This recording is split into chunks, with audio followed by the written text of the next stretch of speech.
Now, I know a lot of you guys play MUT, and sometimes you don't feel like grinding to get the best team. So if you want to just buy some training or coins or players, head on over to MUTreserve.com. Use my code CK, and not only will you be rich one day, but you'll also get 15% off your order. Welcome back, you guys. Your boy CK. I know it's late. Okay, I know it happened over a week ago, but at the same time, it had to be done. Okay, better late than never. There's a guy that made the team that I have been waiting all season for him to make the team, and I knew I was gonna have to do it. It was gonna happen eventually. So without further ado, the Panthers in week 16 had 21 points in fantasy as a team. That's almost 10 more than second place Tampa Bay. They played against the Washington football team, man. They had 3 sacks as a team. They had a touchdown, 2 interceptions, 5 tackles for loss, 8 pass deflections, 8 QB hits, man. They made Washington fight for their spot in the playoffs in the last week, in week number 17. So they earned their spot on the stat leaders of the week team. Josh Allen had the best week out of any quarterback in week number 16. He killed it. 320 yards, 4 touchdowns, no interceptions. And that was only in the air, man. On the ground, he also had 35 yards rushing. Tom Brady was the other quarterback, man. He was second in fantasy in week number 16, man. Damn near a perfect pass rate. No, it was 158.3, 348 yards, 4 touchdowns, no interceptions. Honorable mentions at the quarterback position in week number 16 were Andy Dalton, Deshaun Watson, Aaron Rodgers, Big Ben Roethlisberger, Mitchell Trubisky, Kirk Cousins, Derek Carr, and Brandon Allen from the Bengals, rounding out the top 10. If you remember correctly, week 16 was when Alvin Kamara had 6 rushing touchdowns, man. He went absolutely bonkers versus the Vikings as the Saints ended up winning. He also had 155 rushing yards. He even did a little bit in receiving, 3 for 17. So yeah, the dude's an absolute stud. I think he's one of the most underrated in the league. Myles Gaskin was number 2 when it came to running backs in week 16, man. 14 carries, 87 yards on the ground, no rushing touchdowns, but that's because he had 2 through the air, man. Also 5 receptions for 82 yards. Honorable mentions at the running back position, week number 16, Jeff Wilson Jr., David Johnson, Samaje Perine, AJ Dillon, Jonathan Taylor, David Montgomery, JD McKissick, and Dalvin Cook. I wonder how many weeks in a row that is for Dalvin Cook in the top 10, man. That has to be up there as some of the most in the entire league. As we look at the wide receivers, we're gonna scroll down, and there he is, Nelson Agholor. The main reason why I had to do stat leaders week 16, I couldn't just ignore what happened, man. You know how long I've been waiting for this man. He's always been at like 7 or 8 or 9. Like he's had weeks where he's almost in the stat leaders, but it never happened until now. So I'm just so happy, man. 5 receptions, 155 yards, and a touchdown. Even though his team lost, even though his team's not in the playoffs, it sucks. But he had a great year, and he's finally on the team. Jamison Crowder ended up number 5 in fantasy. 7 receptions for 92 yards and a touchdown for one of the most underrated wide receivers in the NFL, as his Jets ended up winning their second game of the season over the Browns. Michael Gallup was the 4th highest wide receiver in terms of fantasy in week number 16. 6 for 121 and 2 touchdowns versus my Eagles as the Cowboys whooped our ass. Okay, let's be honest, they actually destroyed us. Yeah, he ends up making it over his teammate Amari Cooper, who had the same amount of yards, 2 less receptions, and 2 less touchdowns. He killed it. No one can stop. When Brady's throwing 4 touchdowns, 350 yards, I mean, somebody got to be catching the ball, right? So that was what Mike Evans was doing. 10 receptions, 181 yards, 2 touchdowns. Is absolutely killing it. And I'm pretty sure I saw a stat over on Twitter. I think MTG tweeted this. He was like, he was the first wide receiver to get 7 straight 1,000-yard seasons, something ridiculous like that. So yeah, Mike Evans is just extremely underrated, man. Let me know where you guys rank him. Is he in the top 5? I feel like he's approaching that, if not already there, but I'm curious where you rank him. That's all I want to ask. Devontae had 3 touchdowns, and somehow he ended up second in week number 16, man. 11 for 142.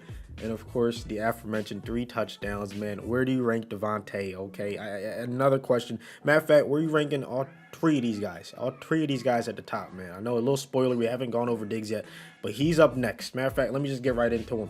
Pause, okay? 9 for 145 and 3 touchdowns for the Bull from Buffalo, man. They are firing on all cylinders in Buffalo.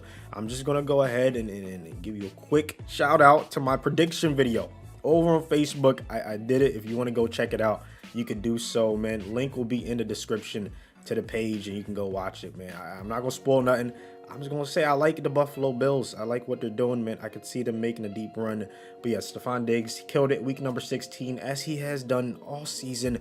I want to know where you rank him, Devontae, and Mike Evans, man. Let's look at the honorable mentions. CeeDee Lamb at number 7, Brandon Cooks at number 8, T. Higgins, and then Curtis Samuel rounding out the top 10. Jimmy Graham was the number 1 tight end in fantasy in week number 16. He had 4 for 69 and 2 touchdowns.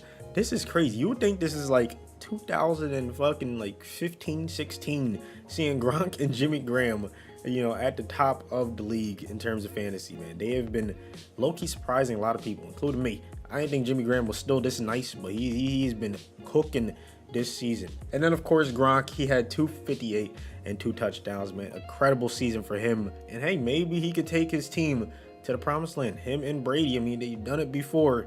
Now he's looking like he did back in his prime. Okay, maybe not that good, but he's looking really good. I'm not gonna lie to you, man. They have so many weapons in Tampa Bay. Honorable mentions at the tight end position: Irv Smith Jr., Travis Kelce, and Darren Waller rounding out the top 5, man. That is a stacked top 5. But as we look at the offensive line, man, you got to remember that this is from the Saints, because Alvin Kamara was the starting running back. So yeah, the Saints actually have a good offensive line. We're at 92 overall offense. Defense has always been hovering around like an 80. Highest we've seen maybe like an 85, 86, I don't know. But defense is extremely good. 92 overall. I'm not going to touch the scheme. Should I touch the scheme? Let's touch this. We're not gonna touch the scheme. We're gonna leave it at 69. Yes, sir. Okay, we like that a lot. I had a feeling we'd be cooking halfway through the season, 6-2. I'm tempted to just simulate to the playoffs, but this is a nasty division. I gotta ensure that we at least get off to a good start versus Chiefs. All right, so he's not on the field right now, but you know damn well I'm gonna get Aguilar at least a couple targets, right? Like, we have to. Now, this is all Madden, so I'm not expecting this to be the easiest, you know what I'm saying, easiest completion ever, but low play action never hurt nobody. Brady scrolling out, getting a nice little dot down the field to Aguilar, making people miss. It was always just a matter of getting this man the ball, because his yak ability was really good, and it still is really good. As Kamara gets us the touchdown, we actually end up winning the game 38-31. I super simmed. They absolutely killed him and somehow forced Mahomes to throw 3 interceptions. If they can do this to the Chiefs, well, let's be honest, it's the regular season, but holy crap, Kamara, yo, 3 touchdowns. He's a touchdown machine. I mean, let's call it what it is. Okay, he almost had 6. He was halfway there, man. Let's see if we can continue this winning streak into the playoffs. We ended up 11-5, first in our division. Brady with a nasty season, 40 touchdowns, only 11 interceptions. He killed it. Kamara with 1,300 yards, 12 touchdowns. Gaskin, not a bad stat line for the backup. Man, look at this, 18 receiving touchdowns. I'm pretty sure that puts Mike Evans in top 10 for most receiving touchdowns in a season, man. Still had a 1,000-yard season. I mean, that's Mike Evans. That's just what he does. Okay, Gronk was second on team receiving yards, man. Devontae, Diggs, they all 8 as well. Just not as much as Mike Evans, because he took all the touchdowns. Rasul actually led the team in tacklings. That's crazy, man. 2 guys in double digits for the Panthers defense, Derek Brown and Brian Burns. And then Jeremy Chin, one of the guys up for Rookie of the Year on the defense, man. 4 interceptions, 3 for Rasul Douglas, man. So some of these guys might have won awards. We were 8th in offense, and we were 20th on defense. Unfortunately, man, I thought we'd be a little bit better. It is what it is. Matt Ryan wins MVP. Tom Brady ends up number 7. 6 quarterbacks had a better stat line than that, man. I don't know. It's hard to believe. In the NFC, he ends up 3rd for OPOY. On defense, there was nobody. Wow. Okay, and not only was it top 10, it was tied for 3rd. 18 is insane, bro. Mike Evans just had a nasty season. Him and Brady just have that connection, apparently. Somehow he lost in the divisional round to the Giants. I just don't understand it. I really don't get what happened. Let's go check the scores and the stats and see what exactly happened in this game. Daniel Jones threw for 5 touchdowns, no interceptions. How the hell did that happen? Saquon went crazy. And yeah, Kamara was held to less than 1 yard per carry. It is what it is. Okay, I don't really know what else to say. But yeah, hey, they made the playoffs. They got a 1st round bye. The regular season was absolutely disgusting, and you can't be mad at that, man. It is what it is. We've already won a Super Bowl in, the stat leaders of the week series. We're going to try to do it one more time, though, in week 17. And then, of course, the end of the year stat leaders, man. But I need the support. I need y'all to like the videos to make sure you want to see it. Because if you don't want to see it, there's other series we could do, KO, There's the Legends series. There's plenty of other things we could be doing, but I do want to finish strong because we've been grinding. This series has been the mainstay on the second channel. You know what I'm saying? So I do want to finish it out. But yeah, the Lions end up making the Super Bowl. They lost to the Chiefs, in case you were wondering, and that's gonna wrap this video up, man. Hopefully you guys did enjoy it.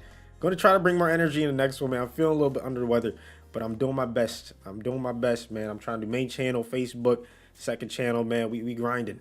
So yeah, thank you so much for the support. Thank you for watching to the end, and I will see you on the next one.